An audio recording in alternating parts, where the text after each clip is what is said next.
नमस्कार, स्वागत है आपका। आप देख रहे हैं हमारा उत्तराखंड। मैं हूं आपके साथ अनाया शर्मा। शुरुआत करेंगे उत्तराखंड की तमाम अहम खबरों के साथ। बीजेपी के लोकसभा चुनाव प्रभारी और राष्ट्रीय महामंत्री दुष्यंत कुमार गौतम ने बीजेपी मुख्यालय देहरादून में पत्रकारों से बात करते हुए कहा कि बीजेपी उत्तराखंड की 5 लोकसभा सीटों पर रिकॉर्ड मतों से जीत दर्ज करेगी। उन्होंने दावा किया कि उत्तराखंड में बीजेपी को कांग्रेस की तुलना में 20 से 25 लाख मत अधिक मिलेंगे। प्रदेश की जनता ने डबल इंजन सरकार के फायदे देखे हैं। बीते 10 साल में उत्तराखंड में तेजी से विकास हुआ है। राज्य और केंद्र की सरकार ने कई ऐसे कार्य किए जो पहले असंभव लगते थे। उन्होंने आगे कहा कि स्थानीय लोगों ने जिस तरह के अलग राज्य का सपना देखा था, बीजेपी की सरकारों ने उसे पूरा करने के लिए गंभीर प्रयास किए हैं। जो कुछ समस्याएं अभी बनी हुई हैं, उन्हें दूर करने के प्रयास धामी सरकार लगातार कर रही है।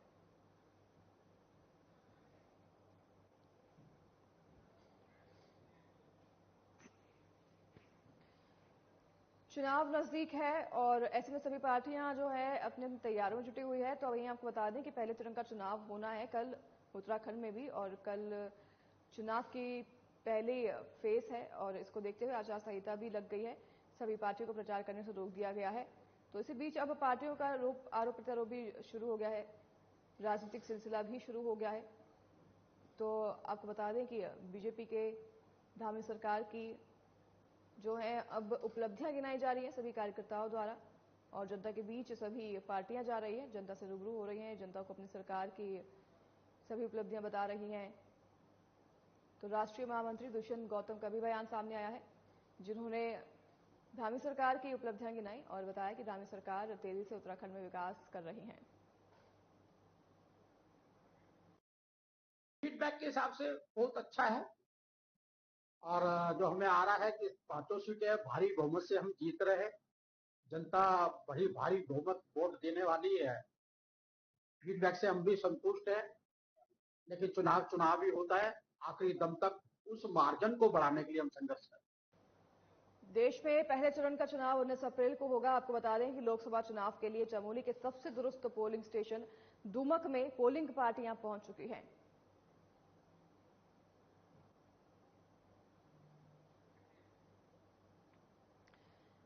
पोलिंग पार्टियों को ट्रेनिंग के बाद अब उनके क्षेत्रों के लिए रवाना कर दिया गया था, जिसके बाद अब आपको बता दें कि डूमक में कल होना है, चमोली में होना है चुनाव। उसको लेकर डूमक भी पोलिंग बूथ है, जहां पर अभी सभी जो पोलिंग की टीमें हैं पहुंच चुकी हैं। तस्वीरें आप देख रहे हैं, उबड़ खाबड़ रास्ते से होते हुए पोलिंग की टीमें जो हैं डूमक के पोलिंग बूथ पर पहुंच चुकी है।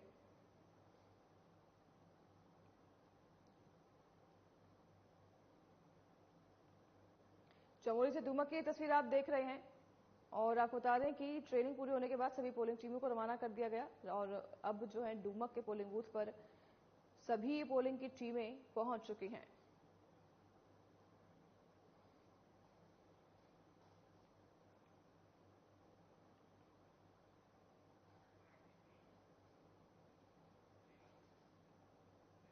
लोकसभा चुनाव के मद्देनजर चुनाव प्रचार थम गया है। आपको बता दें कि उत्तराखंड से लगी अंतर्राष्ट्रीय सीमाएं भी सील हो गई है।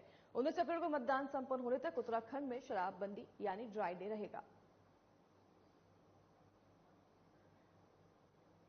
19 अप्रैल यानी कि कल अब जो है चुनाव का पहला चरण है, और उत्तराखंड में भी पहले चरण में चुनाव होना है, पहले फेज में चुनाव होना है।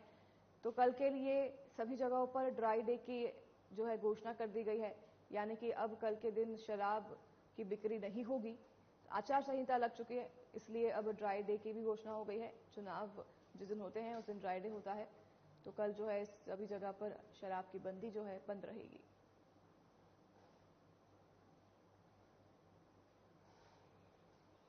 सभी हमारे पत्रकार बंधु, प्रिंट और इलेक्ट्रॉनिक्स, आपका हार्दिक स्वागत है। आज मन था कि भाई प्रचार प्रसार का आखिरी दिन है, आपके साथ भी थोड़ा बैठा जाना चाहिए। खट्टे मीठे अनुभव सामने आते हैं, तो सब बात करने के लिए मेरी इच्छा थी कि आपके साथ बैठे। आज उत्तराखंड के अंदर शाम को चुनाव थम जाएगा, लेकिन ये उत्तराखंड का चुनाव एक ऐतिहासिक चुनाव है। ये चुनाव की नींव उसी दिन रख गई थी जिस दिन देश के प्रधानमंत्री ने कहा था कि आने वाला दशक उत्तराखंड का होगा। देखिए, भारतीय जनता पार्टी का ये सपना है, सपना ही रह जाएगा। इतनी महंगाई इन्होंने 10 साल के अंदर कर दी, जो गैस का सिलेंडर 300 रुपए का होता था, उसको कांग्रेस ने 70 साल में 300 रुपए इन्होंने किया। इन्होंने 10 साल में लाके उसको 1100 रुपए कर दिया। और जो जुमले इन्होंने प्रदेश की और देश की जनता के सामने छोड़े थे कि काला धन आएगा, 15 लाख रुपए एक के अकाउंट में आएंगे, 2 करोड़ बेरोजगार युवकों को प्रतिवर्ष रोजगार मिलेगा, किसानों की आय दुगनी होगी, लेकिन ये जो इन्होंने जुमले छोड़े थे वो धरातल पे देखने को नहीं मिले। इनका कोई समाधान नहीं हुआ। खबर चमोली से है, जहां जोशीमठ विकास खंड का दुरुस्त गांव डुमक अब पूरी तरह से चुनाव बहिष्कार करने का बाध्य है। ग्रामीणों ने फिर एक बार अपने गांव में एक बैठक का आयोजन किया, जिस बैठक में गांव के तमाम ग्रामीण मौजूद रहे। वहीं इस दौरान ग्रामीणों ने फैसला लिया कि इस बार पूरा गांव आने वाले 19 तारीख को लोकसभा चुनाव का पूर्ण रूप से बहिष्कार करेगा। डुमक गांव पूर्व में भी अपने गांव में सड़क संबंधित समस्या को लेकर कई बार क्रमिक धरना प्रदर्शन तक कर चुका है, लेकिन ग्रामीणों की सड़क संबंधित समस्या आज तक पूरी नहीं हो पाई है, जिसको लेकर गांव के ग्रामीण काफी आक्रोशित हैं और चुनाव का पूर्ण रूप से बहिष्कार करने जा रहे हैं।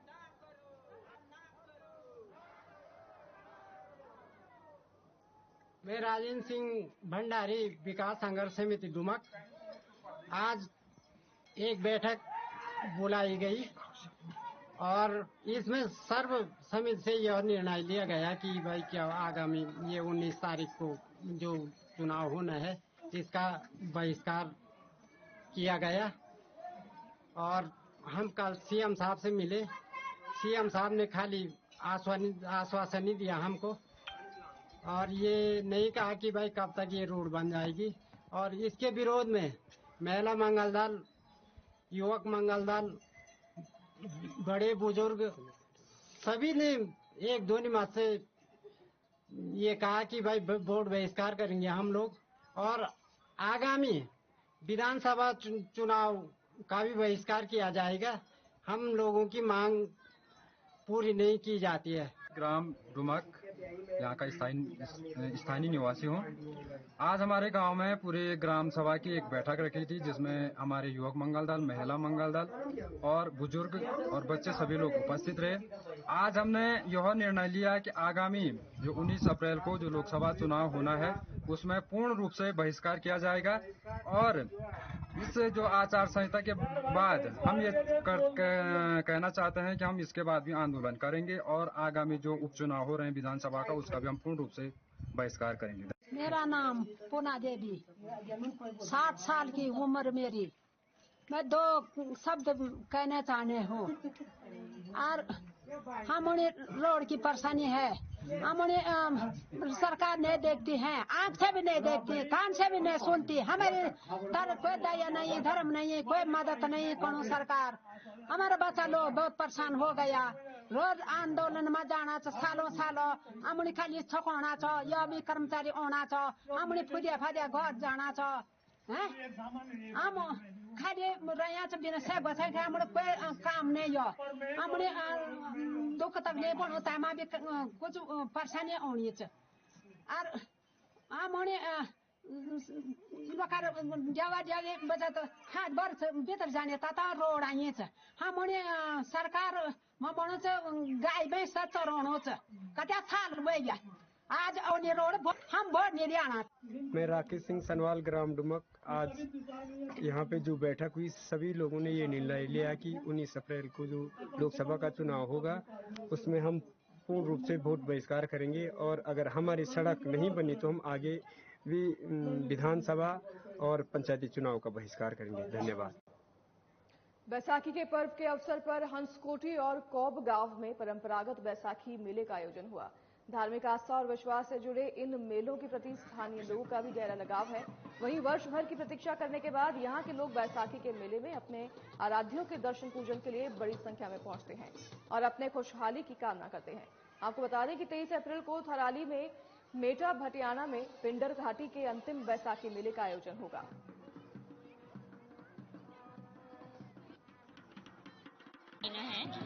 मैं दिल्ली में रहती हूँ बट ये मेरा ही गांव है, तो मतलब इसीलिए हम लोग वापस आए हैं पूजा के लिए। मैं अपनी फैमिली के साथ ही वापस आई हूँ करीब 8-10 साल के बाद। शादी से पहले हम लोग आए थे, तब शादी के बाद फर्स्ट टाइम है। एंड क्योंकि ये मतलब जीवित रखा हुआ है, इसीलिए हम लोगों ने इसको दोबारा से विजिट करना सोचा, भगवान के पास आके अपनी पूजा अर्चना देना, इसी पर्पज से। देखिए भीड़ तो नहीं, बट हाँ संदेश ये है कि लोग आते रहें, लोग चाहे जितना ही ग्रो कर जाए अपनी लाइफ में, जगह चेंज कर दे, रहना चेंज कर दे, बट अपना मतलब जो फर्स्ट प्लेस है वो नहीं भूलना चाहिए। यहाँ आए हमने अपने भगवानों का दर्शन करे, मैं तो नैनीताल से आए, ये दिल्ली से आए हैं। अच्छा, ठीक है, और यहाँ पर अपने भगवानों को लगाए। मैं 35 साल के बाद आ रही है अभी यहाँ पर है। और ये मेरी बहनें हैं, चाचा की लड़के, और क्या है फिर लगा हमारी तो ये जन्मभूमि है, हमको तो बहुत अच्छा लगा, और क्या करना है फिर ऐसी है। मैं गुड़गांव से आई हूँ यहाँ पे, तो मैं बचपन में जब हम लोग गर्मियों की छुट्टी में आते थे तो तब हमने देखा था, बट उसके बाद आई थिंक कुछ 20-25 साल के बाद हम लोग यहाँ पे आए हैं, और ये थोड़ा सा मेमोरी, अपनी बचपन की यादें थोड़ी सी ताज़ा हो गई, तो बहुत अच्छा लगा देख के। और क्योंकि मुझे था कि मैं एक बार आऊँ, मैं अपने इष्ट देव के पास आके अपने थोड़ा सा पूजा अर्चना करूँ, तो मैं इसलिए यहाँ पे आई और मुझे बहुत अच्छा लगा। मुझे लगता है कि हमें बहुत ज़्यादा रिस्पेक्ट करनी चाहिए अपने कल्चर की, एंड आई थिंक हमने बहुत सारी चीज़ें चेंजेस जो मैंने देखा पर्सनली, जो मैंने बचपन में देखा और जो मैं अब देख रही हूँ, वो बहुत सारी चीज़ें चेंज हुई हैं, और हमारे जो युवा है वो सच में बहुत अच्छा काम कर रहे हैं। तो मैं तो यही कहूँगी कि हम जिस तरीके से कर रहे हैं, जिस तरीके से अपने कल्चर को और ज़्यादा प्रमोट करने की कोशिश करें, आई थिंक 100% कि बहुत ज़्यादा एफर्ट्स मार रहे हैं इस चीज़ को जीवित रखने के लिए। और दूसरी चीज़ आई थिंक ये जो सोशल मीडिया है, आप जैसे लोग, आई थिंक आप लोगों की वजह से ये बहुत ज़्यादा आगे तक जा रहा है, मैसेजेस के थ्रू, लाइक बहुत सारे लोग हैं जो अपने व्हाट्सएप मैसेजेस पे ये सब चीज़ें देखते हैं, लोगों को पता चलता है कि अच्छा हमारा कल्चर है, एंड देन वापस अपने कल्चर की तरफ को आ रहे हैं। सबसे पहले तो आपका बहुत बहुत धन्यवाद कि आप हमारी आवाज़ को बहुत दूर दूर तक पहुंचाते हैं।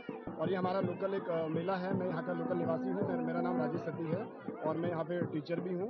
और यहाँ पे लोग हमारे अभी जो हर साल की तरह इस बार भी बहुत दूर दूर से लोग आए हैं, और हम लोग का काफ़ी जो हमारे बुजुर्ग होते हैं, जो हमारे सीनियर सिटीजन होते हैं गाँव के, हम उनका स्वागत करते हैं, और शॉल और माल्यार्पण से उनका स्वागत करते हैं। साथ ही हम अपनी तरफ से यहाँ गाँव के हमारी जो समिति बनी है, जो युवा समिति है हमारी, तो वो सभी के लिए यहाँ पे पानी की व्यवस्था करती है। साथ साथ जो किसी प्रकार का जहाँ पे अनुशासनहीनता ना हो, उसका हम बराबर ध्यान रखते हैं। और हम अपने समाज को, अपने जो भारतीय हमारे आए हुए लोग हैं, उनके लिए हम यही संदेश देना चाहेंगे कि आप आएँ, काफ़ी संख्या में आएँ, और हमारे जो आराध्य हैं यहाँ पे लाटू देवता माँ भगवती, और हम सभी उनके उपासक हैं। हम सबसे यही प्रार्थना करना चाहेंगे जो बाहर रह रहे हैं कि वो आएँ और भगवान का आशीर्वाद लेकर के जाएँ। ना आ जाओ बहुत बहुत धन्यवाद हनीपुरा जी। हमारे यहाँ पे जो श्रृंखला है मेलों की, लगातार आपने देखा होगा नारायणनगर, उसके बाद भारत निर्वाचन आयोग की गाइडलाइन के अनुसार पहले चरण के मतदान के लिए चुनाव प्रचार का शोर थम गया है, जिसके तहत किसी भी प्रत्याशी के चुनाव प्रचार पर रोक रहेगी और 19 अप्रैल को ड्राई डे रहेगा। आपको बता दें कि उत्तराखंड की 5 लोकसभा सीटों पर पहले चरण के मतदान के लिए चुनाव आयोग ने सभी तैयारियां पूरी कर ली हैं। तो वहीं आपको बता दें कि उत्तराखंड में मतदान के लिए 15,000 पोलिंग पार्टियां तैनात की गई हैं। वहीं शांतिपूर्ण मतदान के लिए प्रदेश के सभी 11,729 बूथों पर 65 पीएससी और 15,000 होमगार्ड जवानों को भी तैनात किया गया है। समस्त जो मदिरा की दुकानें होती हैं या फिर जो भी लाइसेंस्ड विक्रेता होता है, उसके दुकानों पर शराब विक्रय जो होता है प्रतिबंधित हो जाता है, निषिद्ध हो जाता है। ये सब जो प्रतिबंध होगा, हमारे राज्य का मतदान 19 अप्रैल को है, उसके दृष्टिगत 17 अप्रैल की शाम 5 बजे से लेकर 19 अप्रैल शाम 6 बजे तक ये प्रभावी रहेगा। साथ में जो हमारे नेबरिंग जो हमारे पड़ोसी राज्य है, वहां पर जिस चरण में मतदान होगा, उस चरण के मतदान के दिवस से 48 घंटे पूर्व ये ड्राई डे भी जो होता है ये प्रभावी हो सकता है। इसके जो तिथियां निर्धारित की गई, मैं आपको अवगत कराना चाहता हूं। जैसे उत्तराखंड राज्य के लिए 19 अप्रैल को मतदान है, उसके दृष्टिगत 17 अप्रैल को शाम 5 बजे से 19 अप्रैल 6 बजे तक ड्राई डे प्रभावी रहेगा। उत्तर प्रदेश में जो मतदान की तिथि है 7 मई, उसके अनुरूप 5 मई के 6 बजे से लेकर 7 मई 6 बजे तक प्रभावी रहेगा। हरियाणा राज्य में 23 मई से लेकर 25 मई तक शाम 6 बजे तक प्रभावी रहेगा। और हिमाचल प्रदेश में 1 जून को मतदान है, उसके दृष्टिगत 30 मई से लेकर 1 जून शाम 6 बजे तक प्रभावी रहेगा। जो पड़ोसी राज्य में निर्वाचन का मतदान की तिथि निश्चित होती है, उस परिप्रेक्ष्य में जो हमारे सीमांत जनपद होते हैं, जो उस राज्य से सीमा साझा करते हैं, उन जनपदों में ही ये प्रतिबंध प्रभावी होता है। अन्यथा इसका प्रभाव अन्य जनपदों पर नहीं होता है। इसके अलावा जो महत्वपूर्ण बिंदु है, जैसे आज आप सब जानते हैं कि मतदान से 2 दिन पहले प्रस्थान करने वाली पोलिंग पार्टियों का प्रस्थान आज पूर्ण हुआ है। उसमें जैसे कल मतदान से 3 दिन पहले 12 पोलिंग पार्टी ने प्रस्थान किया था, उत्तरकाशी से 11 और पिथौरागढ़ से 1 पोलिंग पार्टी रवाना हुई थी। आज जो है 703 पोलिंग पार्टियों ने प्रस्थान किया है। सभी जनपदों का प्रस्थान सुचारू ढंग से सही ढंग से पूर्ण हो गया है, जिसमें प्रमुखता से पौड़ी गढ़वाल से 181 पोलिंग पार्टियों ने आज प्रस्थान किया है। अल्मोड़ा से 136 पोलिंग पार्टियों ने आज प्रस्थान किया है और देहरादून से 122 पोलिंग पार्टियों ने प्रस्थान किया हुआ है। कल के दिवस के लिए 11,008 पोलिंग पार्टियां मतदान से 1 दिन पहले यानी 18 अप्रैल को प्रस्थान के लिए रवाना हो जाएंगी और समस्त पोलिंग पार्टियों के द्वारा जो है अपनी प्रस्थान की सूचना पीडीएमएस पोर्टल पर उपलब्ध कराई जा रही है। पीडीएमएस पोर्टल पर उपलब्ध सूचना के अनुसार कल की 12 पोलिंग पार्टियां अपने अपने गंतव्य स्थान तक पहुंच चुकी है और उसके बाद जो आज पोलिंग पार्टियां जो रवाना हुई हैं वो अभी शाम तक अपने अपने स्थान तक पहुंच सकती है। जैसे उनकी सूचना प्राप्त हो जाएगी उसको आप सभी के लिए अवगत करा दिया जाएगा। उत्तराखंड में 19 अप्रैल को लोकसभा चुनाव के पहले चरण पर मतदान होना है, जिसके लिए इस बार उत्तराखंड निर्वाचन आयोग की ओर से मतदान के दिन तैनात हुए अधिकारियों के स्वास्थ्य का ध्यान रखा गया है। इस बात को लेकर उत्तराखंड की संयुक्त मुख्य निर्वाचन अधिकारी नमामि बंसल ने बताया कि उत्तराखंड की भौगोलिक परिस्थितियों को देखते हुए कुछ मतदान कार्मिकों की स्वास्थ्य संबंधी शिकायतें देखने को मिलती है, जिसके लिए इस बार booth level health management plan तैयार किया गया है। तो साथ ही उन्होंने कहा कि नजदीकी पोलिंग बूथ पर प्राथमिक स्वास्थ्य केंद्र, जिला स्वास्थ्य केंद्र और गैर सरकारी अस्पतालों की जानकारी उपलब्ध करवाई गई है।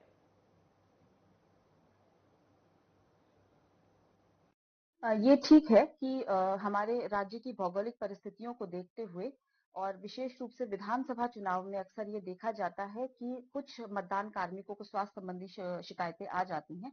इस बार विशेष तैयारी करते हुए booth level health management plan तैयार किया गया है। प्रत्येक बूथ स्तर पर नजदीकी पीएचसी, प्राथमिक स्वास्थ्य केंद्र, सीएचसी, उप जिला चिकित्सालय, जिला चिकित्सालय और रेफरल सेंटर यानी कि जो भी नजदीकी मेडिकल कॉलेज या हायर सेंटर है, इंक्लूडिंग प्राइवेट एम्पैनल्ड हॉस्पिटल, इन सभी जानकारियों को उपलब्ध कराया गया है। सेक्टर मैजिस्ट्रेट्स और जोनल मैजिस्ट्रेट्स को सेंसिटाइज किया गया है कि किसी भी प्रकार की मेडिकल इमरजेंसी से कैसे निपटना है। नजदीकी एम्बुलेंस का नंबर उपलब्ध करवाते हुए, मतलब वाहन चालक का नंबर उपलब्ध करवाते हुए सबको सेंसिटाइज किया गया है कि किसी भी मेडिकल इमरजेंसी के केस में बिल्कुल क्विक रिस्पॉन्स करते हुए without any delay cashless treatment सभी मतदान कार्मिकों को उपलब्ध कराया जाना है।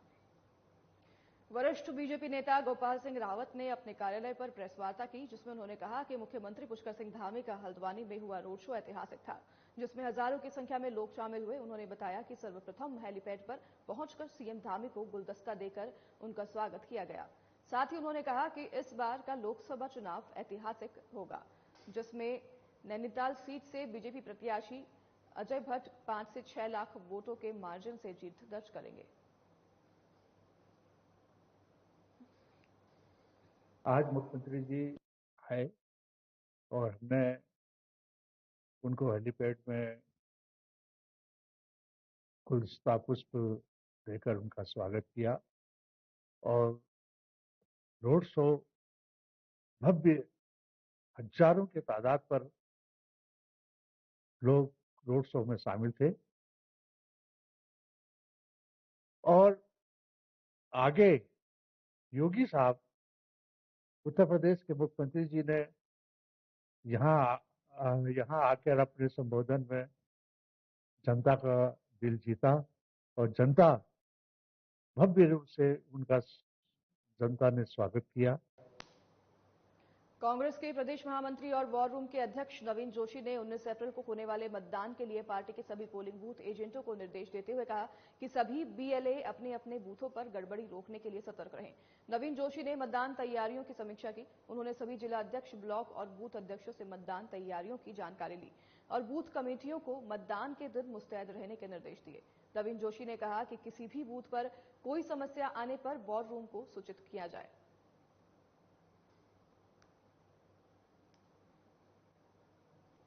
देखिए, चुनाव वाले दिन 19 तारीख को हमारा वॉर रूम पूरे समय कार्यरत रहेगा। हमारे जितने भी बीएलए हैं पूरे पांचों लोकसभा में, हमने सभी को दिशा निर्देश दिए हैं कि किस प्रकार से आपने काम करना है। बीएलए को ये निर्देशित है कि वो अपने बूथ पे रहेंगे और बूथ पे ज्यादा से ज्यादा मतदान कराने की जवाबदारी बीएलए की रहेगी और वो जो वहां पे वोटर लिस्ट होगी उसको टैली करेंगे।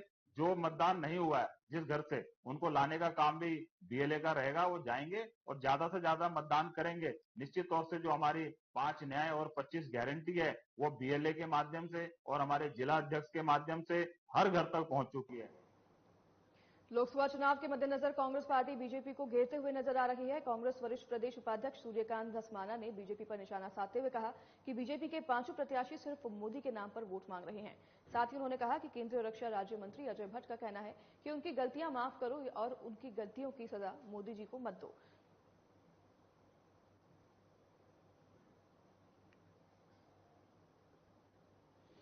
भारतीय जनता पार्टी जिस हालात से गुजरेगी, उनके पांचों लोकसभा के प्रत्याशी, आप त्रिवेंद्र सिंह रावत जी से पूछिए कि क्यों वोट मांग रहे हो। 4 साल आप मुख्यमंत्री रहे, गैरसैंण में आप बजट सत्र कर रहे थे, आपको बुला करके बाकायदा बेदखल कर दिया गया।